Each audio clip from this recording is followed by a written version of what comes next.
দর্শক, সরকারি নিয়মে বাড়ি ভাড়া, মেডিকেল ভাতা, শতভাগ উৎসব ভাতা প্রদান ও এমপিও ভুক্ত স্কুল, কলেজ, মাদ্রাসা ও কারিগরি শিক্ষা জাতীয়করণের দাবিতে লাগাতার অবস্থান সূচি কর্মসূচি পালন করছেন এমপিও ভুক্ত শিক্ষা জাতীয়করণ প্রত্যাশী জোট। আমরা কিন্তু তাদেরকে শিক্ষিকা তারা কিন্তু রাস্তাতে বসেছেন এবং তাদের স্লোগান, আমরা তাদের কথায় শোনাবো। শিক্ষকরা কিন্তু এভাবে রাস্তায় বসে ছিঁড়ে আছেন এবং লাগাতার অবস্থান কর্মসূচি পালন করছেন এমপিও ভুক্ত শিক্ষা জাতীয়করণ প্রত্যাশী জোট। আমরা দেখতে পাচ্ছি তারা কিন্তু লাগাতার যে অবস্থান কর্মসূচি পালন করছেন, সকলেই শিক্ষক শিক্ষিকা। আমরা তাদের কাছে একটি প্রশ্ন ছুড়ে দিতে চাই, শিক্ষকতা মহান পেশা, শিক্ষক কেন রাস্তায় বসে বলেন? এটা একটু আগে ধরেন।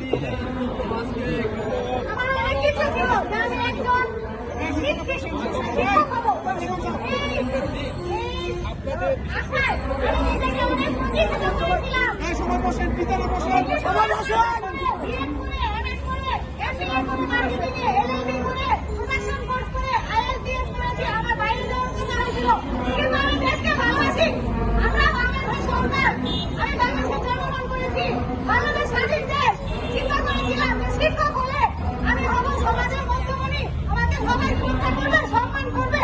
কিন্তু দেখছি আজকে শিক্ষক হয়ে আমি বসে আছি শুধু অপদস্থ হওয়ার জন্য, অপমানিত হওয়ার জন্য, নির্যাতিত হওয়ার জন্য। আজকে আমার কোনো মূল্য নাই। আমাকে শিক্ষকের মতো বাসা ভাড়া দেওয়া হয় 1,000 টাকা, চিকিৎসা ভাড়া দেওয়া হয় 500 টাকা এবং সামথিং কিছু বেতন দেওয়া হয়। উৎসবের নামে আমাদের সাথে বেইমানি করা হয়, আমাদেরকে অপদস্থ করা হয়। একটা ভালো প্রোগ্রামে যেতে পারি না, কারণ হচ্ছে আমি শিক্ষক। আমার ওই ধরনের ফর্মালিটি নাই, লুকিয়ে থাকি। আর আমাদের 500 টাকা দিয়ে আমার সরকারি শিক্ষকরা চাকরি করে, এটা কোন ধরনের উপহার? আজকে আমি যদি রিক্সা চালাতাম, আমি যদি নিরক্ষরতা মেনে নিতে পারতাম, আজকে কেন আমার মেয়েরা, আমার ছেলেরা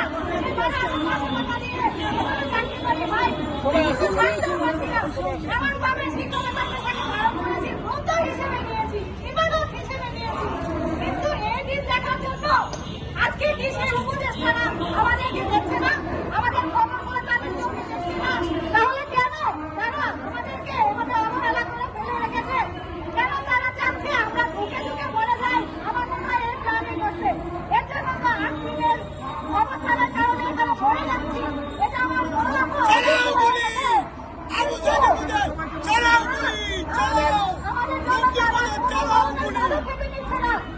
কোন ধরনের উপহার? এটা কোন দেশ? এখন তো আর ফ্যাসিবাদী সরকার নাই, আমরা তো এখন জনগণের সরকার আছি।